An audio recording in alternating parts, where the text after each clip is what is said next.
Module 12, Chapter 9, Advertising, Public Relations, Promotions, and Sponsorships. The learning outcomes from Chapter 9. You will learn how to conduct event marketing research, develop an integrated marketing program, use the 5 P's of event marketing, incorporate both internal and external marketing programs, develop and market events, promote fairs and festivals, launch new products, develop, design, and execute print, electronic, and other advertising programs, develop comprehensive public relations programs, organize street promotions and creative students, develop and manage effective sponsorship programs, create and conduct successful cause event-related marketing programs, integrate the internet into event marketing strategy, weigh the pros and cons of online event marketing as compared to traditional channels, and comprehensively evaluate event marketing programs and measure return on investment, ROI. Marketing for special events is an effort to increase sales, donations, awareness, or education. It's whatever your stated goals might be. A marketing program versus a marketing campaign.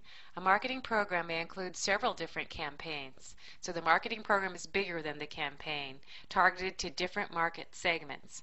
A marketing campaign is a series of marketing activities designed to market an event, a cause, a product, or service. So the marketing program is the overall program, and then you can have several campaigns within that program. The 5 or 6 P's are components of marketing. You may have heard these before. Product, promotion, price, public relations, place, and a 6th P or positioning. The P's of marketing persuade your prospects to make some kind of investment. Promotion. Identify all event elements that require promotion from the proposal through the final evaluation. Then develop strategies for allocating your scarce event resources with efficient methods. Then identify promotion partners to share the costs. Then target the promotion to the market segments that will support the event. Then measure and analyze promotion efforts throughout the campaign and make corrections as required. For example, your attendance, attitudes, sales. Price. This is where you'll need to do market research. What is the competition's price? What is the perception of value that you're offering? What are the prevailing market conditions? This is the economy. What's your philosophy? Are you a profit or a nonprofit? Your price must reflect all the costs of your goods and services required to produce your special event, plus a margin of profit or retained earnings. Public relations. This is a second-party endorsement. Now, this is non-paid, so you're not paying for this. It's got greater credibility. It's equal to or more valuable and effective than traditional paid marketing. Advertising is what you say about your event, but public relations is what others, that's the third party or the second party, say about your event. It's their perceptions about what you are saying about your event. PR campaigns may include research, like for example focus groups, collateral materials such as media kits, fact sheets, press conferences, and this is where you use persuasion to support the event. Place. Location, location, location. The place that you're having your special event determines your marketing efforts. Inexpensive, safe public transportation would be important. Ample parking, valet parking may be appropriate. What are the nearby amenities? So the place that you choose will imply the taste or the style of the event as well. So high quality, high class location would imply the style of the event. Positioning. Positioning is the strategy of determining through intuition, research, and evaluation those areas of consumer need that your event can fulfill. Key considerations of positioning would include location, attention span, competitive costs, the program itself, and the simplicity of the marketing plan. So if you're looking at positioning, you're going to pay attention to your target market's needs. This graphic illustrates the difference between internal and external event marketing. So you can see when you're talking about the event itself, there's internal and external, and then you've got advertising, promotion, public relations, hospitality, awareness, causes, retail products, advertising specialists. So all of these will affect your event. External event marketing. This is all what happens outside. So this is the event itself. It could be retail events, you could have fairs and festivals, you could be launching new products, it could be an advertising event, it could be a PR event, it could be cross promotion, street promotions, you could be doing a stunt, you could be inviting people to a particular event. So this would all be considered external marketing.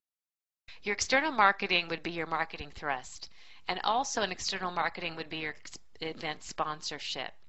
When you're talking about sponsorships, you want to do a needs assessment for sponsors. You want to develop sponsors and sell your sponsors on why they should support your event. You need to overcome sponsor objections. You want to negotiate with your sponsor. You want to close the sale to a sponsor. You need to continue ongoing servicing of your sponsorship sales and evaluate your sponsorships. And your timing is critical when you're approaching a potential sponsor. Now we're going to shift over to internal event marketing and talk about what you need to do inside your organization. Event marketing evaluations would include coding if you're going to be doing evaluations, online versus other marketing channels in terms of marketing your event, and other evaluation tools would be included in internal marketing efforts. Event promotion techniques. First, conduct your research. Promotion includes advertising, which is paid, and public relations, which is not paid. So in terms of advertising, that would include your print and electronic media, transportation and outdoor media. Those would be like billboards and potential signs on buses. Advertising specialties like collateral items, those are the pieces that you put together. And in PR, this is to inform and persuade, but it's not paid again. Press releases, public service announcements called PSAs, photos, media alerts, press conferences, speeches, background stories, videotapes, DVDs, folders, brochures, postcards that are sent to the media. These are all considered public relations. Cross promotions, you might have partners that you're doing a promotion with them. Street promotions, which would be an activity in the street, out in the public. A stunt, you can read about these in your book, invitations. So these are all promotion techniques for events. Marketing thrust. Every decision provides greater value for overall event outcome. You match your objectives to the strategies. You test all your ideas using feedback from customers or consumers. Use creativity and innovation to differentiate your product as unique and valuable investment from the consumer or the customer. Integrate marketing activities to build a strong campaign to reach your target audience. That's your marketing thrust. We talked a bit about event sponsorships. The sponsor is the organization, usually a corporation, that provides funding or in-kind resources. In-kind resources are something other than money, in exchange for marketing benefits. More valuable if the event can offer precise targeting that matches the marketing objectives of the sponsor. And event sponsorships to inform, persuade, promote, and sell their products and services. So oftentimes if you have an event sponsorship, if they're not giving you money, they may be giving you the in-kind products, and that would be to persuade or promote or sell their products and services to the consumer. Sponsorship needs assessment. Sponsorship does not equal benevolence. Often it's a commercial relationship for profit. You'll be marketing services in exchange for cash or in-kind services. So you'll be providing a service in exchange for either cash or product. You can lend credibility if it's underwritten by a respected organization to your activity. So the bigger the sponsor, the more credible the event. Ask these questions. Does the event need the sponsorship dollars? Is the commercial sponsorship appropriate to the nature of the event? Are there sufficient prospects for sales? Is the timing appropriate? Is the activity or your event legal, ethical, and appropriate for the event spirit? What are the sponsorship requirements? So these are all questions for you to ask before approaching a sponsor to participate in your event, either by money or in-kind donations or underwriting. Sponsors. You'll want to read about developing sponsors, selling sponsors to the idea of participating in your activity, overcoming their objections, negotiating with the sponsors, closing the sale with the sponsors, servicing the sponsor, evaluating the sponsor, and the timing of approaching the sponsor. Developing the sponsor. You want to identify your prospective sponsors. The competition for sponsorships is keen, so determine the financial level of sponsorship you're going after before you approach any sponsor. Review the trade journals for sponsorships, network with advertising and PR professionals, conduct focus groups with prospective sponsors, link sponsorships directly to the sponsor business case, qualify your sponsor's interest and financial ability, review the sponsor's past marketing efforts. In other words, do your homework. Selling sponsors. How do you sell to sponsors? Well, first research their needs, wants, desires, goals, and objectives, and then prepare a professional proposal. You'll need to know the history of the event. Your ability to deliver what you're selling is key. Testimonials and references are important to include in your proposal. List the benefits to the sponsorship of being involved. What is the expectation of the sponsor? How do they benefit? How are the results measured? The date and time of acceptance of the sponsorship, when you need that date. A provision for renewal in case you want to go forward. An arbitration clause is critical in case there's a conflict as opposed to a lawsuit. Avoid being clever or doing a hard sell when you're selling your sponsor. It's good business. Overcoming sponsor objections. This is where you'll ask the sponsor for a reaction to your proposal. Listen to them for their approvals and their objections, what they like, what they don't like. Ask to explore how to remove the barriers. Negotiating. When negotiating with a sponsor, confirm your sponsor is qualified to sponsor your event. Conduct negotiation in person. Assign a specific date and time to not only negotiating but the answer to the negotiation. Take a win-win-win approach. You can win, they can win, the consumers can win. Know what you can offer and deliver, and know what you can't offer and deliver. Know what can't be negotiated, and also be prepared to walk away if it's not going to come together. Closing the sale. Ask for the sponsorship when you're doing your presentation. They need to know what you're after. State desire for a positive relationship. State the benefits to the sponsor. Ask for feedback. Build on positive reactions. Ask for the impression. Ask for the sponsorship commitment. This is the ask. So it's always important to be professional, but also ask to close the sale. Servicing your sponsor. Once you have a sponsorship, the goal is to retain the sponsor for future events. Develop a method for good communications, which might include newsletters, briefings, reports, telephone calls, emails. It could be whatever the method of communication the sponsor wants. You want your sponsor to be informed, committed, and excited.